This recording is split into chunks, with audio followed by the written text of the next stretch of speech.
వరుస hat trick disasters తో డీలా పడ్డ అక్కినేని అబ్బాయి ఎట్టకేలకు సాలిడ్ బ్లాక్ బస్టర్ కొట్టాడు. విడుదలకు ముందే ఈ సినిమా 100 క్లబ్ లోకి వెళ్తుందని మేకర్స్ ఏ ముహూర్తాన చెప్పారో గానీ ఇప్పుడు ఈ సినిమా కలెక్షన్లు చూస్తుంటే 100 కోట్ల క్లబ్ లోకి ఈజీగానే వెళ్లేటట్టు కనిపిస్తోంది. తాజాగా మేము ఆ దారిలోనే ఉన్నామంటూ ఫుల్ హ్యాపీ మూడ్ లో ఇలా అనౌన్స్ చేసేస్తున్నారు మూవీ మేకర్స్. అక్కినేని నాగచైతన్య అక్కినేని వారసుడిగా జోష్తో ఎంట్రీ ఇచ్చిన ఈ స్టార్ కిడ్ గత కొంతకాలంగా సక్సెస్ ట్రాక్ ఎక్కలేక సతమతమైపోతున్నాడు. తోటి హీరోలంతా వరుస సక్సెస్లతో టాప్ లీగ్లోకి దూసుకుపోతుంటే ఈ అక్కినేని అబ్బాయి కెరీర్ మాత్రం ఒక అడుగు ముందుకు 4 అడుగులు వెనక్కి అన్నట్టుగా సాగుతుంది. ఇదిగో కరెక్ట్గా ఈ టైంలోనే వచ్చింది తండేల్.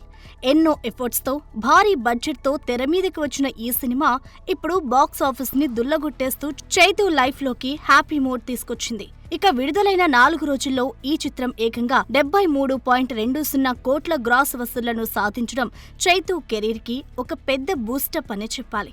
ఇప్పుడు ఇదే విషయాన్ని అఫీషియల్ గా అనౌన్స్ చేస్తున్నారు మూవీ మేకర్స్. ఇక ఎన్నాళ్లగానో ఎదురు చూస్తున్న 100 కోట్ల క్లబ్ కళ్ల ముందు కనిపిస్తుండటంతో అక్కినేని అభిమానులు ఫుల్ ఖుషీగా కనిపిస్తున్నారు. ఇక ఈ చిత్రం విడుదలైన మొదటి రోజే 21.27 కోట్ల గ్రాస్ వసూళ్లను సాధించి అక్కినేని నాగచైతన్య సినీ కెరీర్లో తొలి రోజు అత్యధిక కలెక్షన్లు రాబట్టిన చిత్రంగా నిలిచింది. మొత్తానికి శోభితా రాక చైతూ కెరీర్ కి వెలిగినిచ్చిందన్నమాట. For more videos like this, subscribe Big TV channel.